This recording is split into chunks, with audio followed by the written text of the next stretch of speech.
अस्सलाम वालेकुम everyone. So in this video we are going to do heavy menstrual bleeding. ठीक है, अब हैवी मेंस्ट्रुअल ब्लीडिंग हमें किससे कहते हैं? ठीक है, देखो, अगर पर साइकिल आपका ब्लीडिंग जो है वो 80 ml से ज़्यादा हो रही है, ठीक है, ब्लीड आपकी 80 ml से ज़्यादा अगर ब्लीड हो रही है, ठीक है, पर साइकिल, ठीक है, तो आप उसको हैवी मेंस्ट्रुअल ब्लीडिंग कहते हो। ठीक है, अब इसकी डिफरेंट कॉजेज़ होती हैं। सबसे पहले ये निमोनिक है, पाम कॉइन ना, तो पी से आपका पोलिप्स आ जाएगा और एडिनोमायोसिस आ जाएगा। सॉरी, पी से आपका पॉलिप और पेल्विक इन्फ्लेमेटरी डिजीज़ आ जाएगी। ए से आपका एडिनोमायोसिस, एल से लियोमायोमा, एम से आपका मेलिग्नेंसी आ जाएगा, एंडोमेट्रियल कार्सिनोमास। ठीक है, फिर सी से कोगुलेशन डिसऑर्डर्स, ओ से ओवेरियन आपके डिसऑर्डर्स होंगे, ई से आपके एंडोमेट्रियल हाइपरप्लेजियाज होंगे। ठीक है, आई से आपकी एड्रोजेनिक कॉजेज होंगी जिसमें डिफरेंट ड्रग्स होती हैं जैसे वार्फरिन और इंट्रायूट्राइन कॉन्ट्रासेप्टिव डिवाइसेस। ठीक है, और फिर हमारे पास एन से नॉन क्लासिफाइड कॉजेज होंगी जिसमें आपकी थायराइड डिजीज़ आ जाती है। ठीक है, अच्छा जी, अब ये हो गया। ठीक है, इसके बाद आपने पेशेंट से कुछ क्वेश्चंस पूछने हैं, ठीक है, to reach to the diagnosis के पेल्विक इन्फ्लेमेट सॉरी कि आपकी जो हैवी मेंस्ट्रुअल ब्लीडिंग है वो किस वजह से है। ठीक है, इन चीज़ों में से कौन सी वजह की वजह से ब्लीडिंग बहुत ज़्यादा हो रही है। ठीक है, सबसे पहले आपने पेशेंट से कुछ क्वेश्चंस पूछने हैं, ठीक है, जनरल क्वेश्चंस होंगे। सबसे पहले आपने ये क्वेश्चन पूछना है कि जो आपकी हैवी मेंस्ट्रुअल ब्लीडिंग हो रही है, ठीक है, ये आपकी फ़र्स्ट टाइम हो रही है कि नहीं, आपको बहुत टाइम से हो रही है, और ये आया ये जब से आपकी मेंसेस स्टार्ट हुई है तब से आपकी ब्लीडिंग जो है वो बहुत हैवी अमाउंट में हो रही है। ठीक है, पहली बात। दूसरी बात आपने ये पूछना है कि आप पैड्स यूज़ करती हैं कि आप टैम्पॉन यूज़ करती हैं। अब फॉर एग्जांपल वो कहती है मैं पैड्स यूज़ करती हूँ, तो आपने पूछना है दिन में वो कितने पैड्स बदलती है। अगर 2 से 3 पैड्स बदलती है तो दैट्स नॉर्मल, लेकिन इससे ज़्यादा है तो दैट्स एबनॉर्मल। ठीक है, इसके अलावा आपने पूछना है कि इस हैवी ब्लीडिंग के साथ आपकी जो नॉर्मल एक्टिविटीज़ होती हैं लाइफ की वो डिस्टर्ब होती हैं कि नहीं होती। ठीक है, आप जॉब से छुट्टी तो नहीं लेती। ठीक है, इसके अलावा ये और किसी चीज़ के साथ एसोसिएटेड तो नहीं है। ठीक है, इसके अलावा आपने पूछना है कि ये आप काम से छुट्टी तो नहीं लेती, ये तो हो गया। ठीक है, इसके अलावा आपने पूछना है कि आपकी बॉडी में वीकनेस, फटीग वगैरह, पेल वगैरह तो नहीं पड़ जाती। ठीक है, ये सारी चीज़ें पूछनी है। और आपने पूछना है कि आपके कपड़ों पे स्टेन तो नहीं आ जाता इस ब्लीडिंग से, लाइक इतनी ब्लीडिंग होती है कि आपके कपड़ों पे निशान रह जाते हैं। ठीक है, तो ये आपके जनरल क्वेश्चन हो गए। ठीक है, अब देखो, अब आपके आते हैं कि आपने स्पेसिफिक क्वेश्चंस क्या पूछने हैं। ठीक है, देखो, अगर कोई लोकल पैथोलॉजी है जैसे कि हमारे पास एंडोमेट्रियल हाइपरप्लेजिया, एंडोमेट्रियल कार्सिनोमा, या हमारे पास वो एडिनोमायोसिस या ये सारी चीज़ें हैं ना, तो इसके लिए आप पूछोगे कि आपकी जो ब्लीडिंग होती है ये आपकी पोस्ट क्वाइटल ब्लीडिंग होती है या हमारे पास इंटरमेंस्ट्रुअल ब्लीडिंग होती है, लाइक साइकिल्स के बीच में ब्लीडिंग होती है, या हमारे पास इरेगुलर ब्लीडिंग होती है। ठीक है, ये आपने लोकल पैथोलॉजी के लिए पूछ लेनी है। ठीक है, इसके अलावा अगर आपकी कोई ब्लीडिंग और क्लॉटिंग डिसऑर्डर्स हैं तो उसके लिए आपने पूछना है कि आपकी बॉडी में और जगहों पे तो कोई वो नहीं है, कोई ब्रूजेस वगैरह तो नहीं बन जाते। ठीक है, या आपको कोई डेंटल एक्सट्रैक्शन हुई थी उसके बाद जो है आपकी ब्लीड बहुत ज़्यादा हो रही थी, या आपकी पोस्ट पार्टल हेमोरेज बहुत ज़्यादा थी, इन चीज़ों के बारे में पूछ लेना है।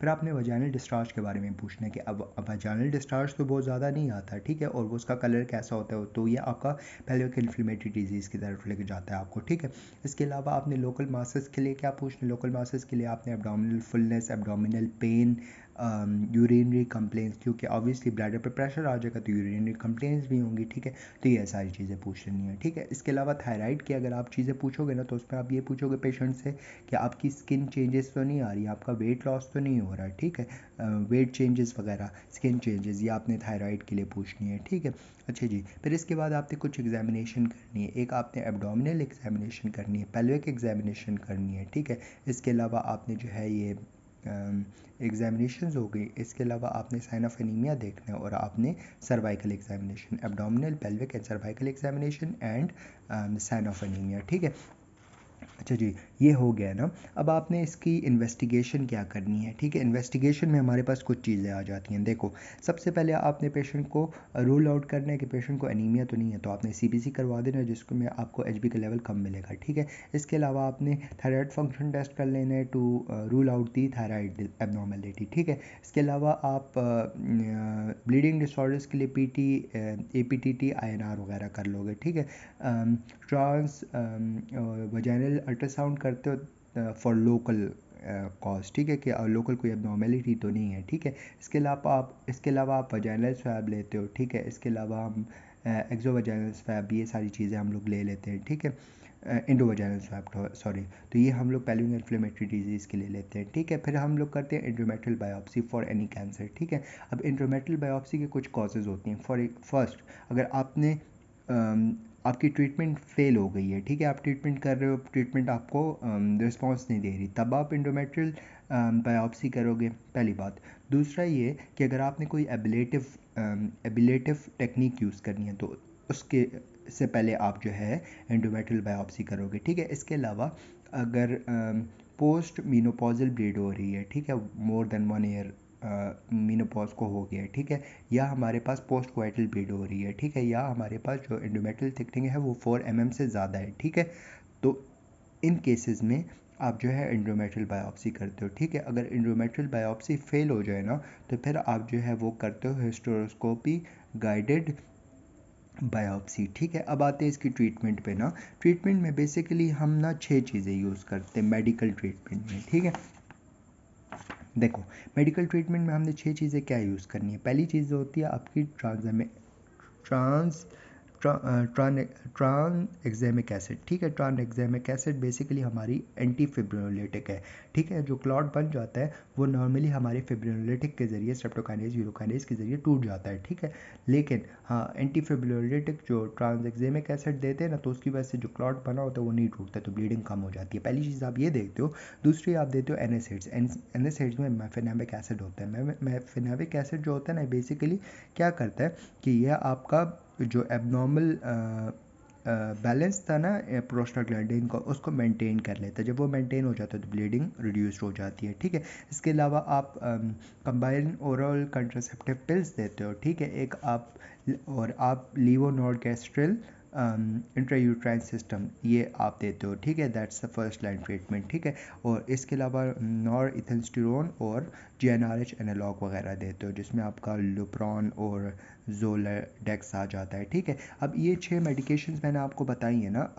अब देखो, अगर कोई फीमेल है ना जो कंसेप्शन करना चाहती है, लाइक कंसीव करना चाहती है, तो उसको आप ट्रांसएग्जामिक एसिड और एनएसएइड्स दे सकते हो, ठीक है। लेकिन अगर कोई पेशेंट है जो हमारे पास कंट्रासेप्टिव मतलब उसको मतलब वो अगर वो प्रेग्नेंट नहीं होना चाहती, ठीक है, तो फिर इन दैट केस आप ओरल कंट्रासेप्टिव पिल्स भी यूज़ कर सकते हो, लीवोनॉर्गेस्ट्रिल वगैरह भी यूज़ कर सकते हो, ठीक है।